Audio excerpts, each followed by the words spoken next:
السلام علیکم ورحمۃ اللہ وبرکاتہ نحمدہ ونصلی علی رسولہ الکریم اما بعد فاعوذ باللہ من الشیطان الرجیم بسم اللہ الرحمن الرحیم رب اشرح لی صدری ویسر لی امری واحلل عقدۃ من لسانی یفقہوا قولی۔ سورہ البقرہ آیت نمبر 78۔ آیت کا ترجمہ۔ ومنہم، اور ان میں سے کچھ، امیون، جو ان پڑھ ہیں، لا نہیں، یعلمون الکتاب، وہ جانتے کتاب کو، الا مگر، امانیہ خواہشات کو، وانہم، اور وہ، الا سوائے، ظنون، وہ صرف گمان کرتے ہیں۔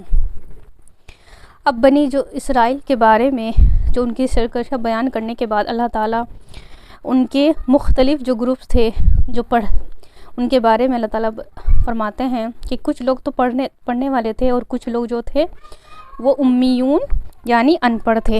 امیون کون ہوتا ہے؟ جو نہ تو پڑھ سکتا ہے اور نہ ہی لکھ سکتا ہے۔ تو وہ کتاب کو جانتے تھے لیکن وہ اس کو پڑھ نہیں سکتے تھے۔ کتاب سے یہاں تورات ہے تو وہ اس چیز کو نہیں جانتے تھے، وہ صرف گمان کرتے تھے، وہ صرف اندازے لگاتے تھے۔ تو یہاں پر لیکن وہ صرف کیا کرتے تھے؟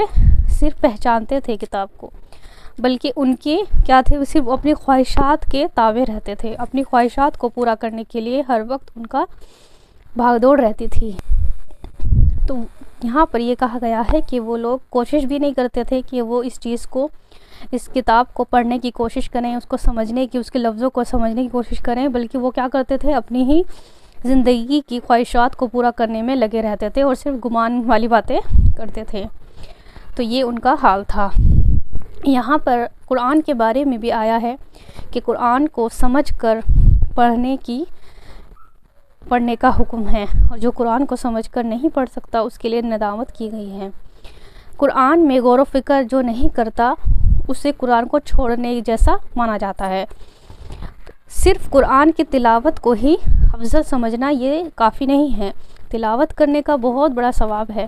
بے شک تلاوت ہمیں روز ہی کرنی چاہیے، چاہے ہم ایک پیج ہی کیوں نہ پڑھیں، لیکن اگر ہمارے پاس وقت نہیں، وقت تو نکالنا ہی ہے، تو ہمیں قرآن پر غور و فکر کرنی ہے، قرآن کے لفظوں کو سمجھنا ہے۔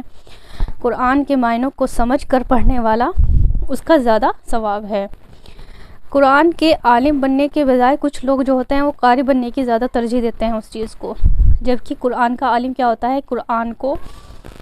قرآن کو سمجھنا، قرآن کی جو تفصیل ہے اس کو سمجھنا، اس پر غور و فکر کرنا، اس کو زیادہ ثواب کا بتایا گیا ہے کہ قرآن کی تلاوت بھی ضروری ہے، لیکن ساتھ ساتھ قرآن کو معنی کے ساتھ اس کے لفظوں کی گہرائی کو سمجھنا، وہ ہمیں کیا بتا رہا ہے اس چیز کو سمجھنا، اس کا زیادہ ثواب بتایا گیا ہے۔ تو قرآن پر غور و فکر کرنا ہی سب سے بڑا ثواب کا کام ہے۔ حسن بصری نے کہا ہے کہ قرآن